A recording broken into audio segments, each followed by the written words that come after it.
Oh, here we go. Good afternoon, everybody. I'm just trying to get some of the glare off. Okay, so Mohammed has asked for some ideas about religion in Wuthering Heights, and I was going to couple it with how to get from a D to a C to a B to an A. So here's the idea that I want to write about. In Wuthering Heights, religion is presented, or traditional religion, I should say, is presented as restrictive and is ridiculed. So I'm going to say that it's surprising that religion is restrictive and ridiculed, as Nellie and Lockwood fill to the events in the novel and they're very conservative and traditional. So a novel told by Nellie and Lockwood, you might expect to be very supportive of traditional religion, but actually Bronte manages to tell it with a conservative narrator and to be quite iconoclastic, or to ridicule conventional religion as she goes. And to make that point, you could have Heathcliff telling Nellie, that he sees Cathy in every cloud and every tree, and all she can say back to him is that he's led a selfish, unchristian life, and it's a bit ridiculous. Or you can talk about when Catherine makes her beautiful speech about the frost and the fire and the moonbeam and the lightning, and she ends with, Nellie, I am Heathcliff. All Nellie can say is, I was out of patience with her folly. So that's her being a very traditional, very conservative, very restricted thinker. So I'm making this, sorry, I'm just losing my thread again.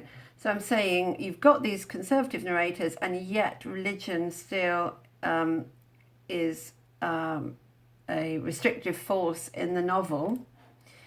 So despite the fact that I'm sorry I keep repeating myself, despite the fact you've got Nellie and Lockwood who you might expect to champion traditional religion, it's not championed in this novel, it's very restrictive.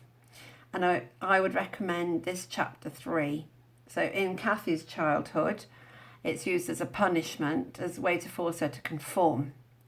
Now then, if you're going to get a D grade, you leave the point there. You've said, oh yeah, religion's very restrictive. In Cathy's childhood, she's punished with it and it makes her conform. And then you move on. To get a C grade, you make that point very clearly, and you even add that they listened to a 3-hour sermon and sat shivering. And then you move on. So can you see can you see that the B paragraph is like way longer? You just go on about it for more, but you go on about it in a particular way. So you really go into that paragraph in Cathy's childhood for the B grade. You use the technique that it's a different narrator. It's Cathy's narrative. Oh, look. Oh, no, I can't be bothered. So add that it's Cathy's narrative, so you get a non-conforming voice. It's not Nellie or Lockwood technically speaking now. The sermon itself is ludicrous. I mean, it's an exaggeration, isn't it? Maybe. It's 3 hours long. Oh, there you go. 3 hours long. And so a bit of ridicule and using an exaggeration here. The other point that Francis and Hindley are using it to get the children out of the way. I can't remember the quote. It might have doing something in front of the fire anyway. And that you might totally sympathise with Cathy's reaction of hurling the book. The word hurling, very energetic, and you might enjoy that. And then Joseph tells her off, and those tellings off are ridiculous and exaggerated.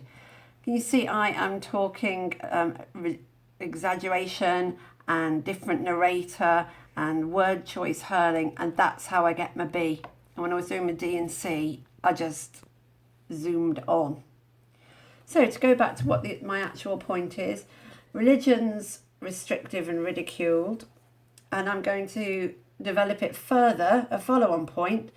Traditional religion's actually defeated at the end of the novel in favour of a new sort of afterlife, kind of personally gratifying one for Heathcliff and Cathy on the moors.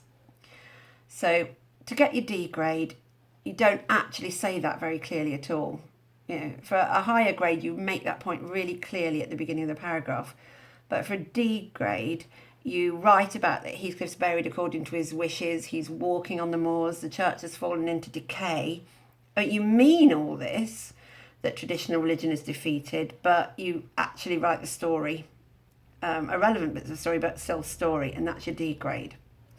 For a C grade, you actually get this point written that traditional religion is defeated, maybe covertly, and you might even put a quote that the church decays.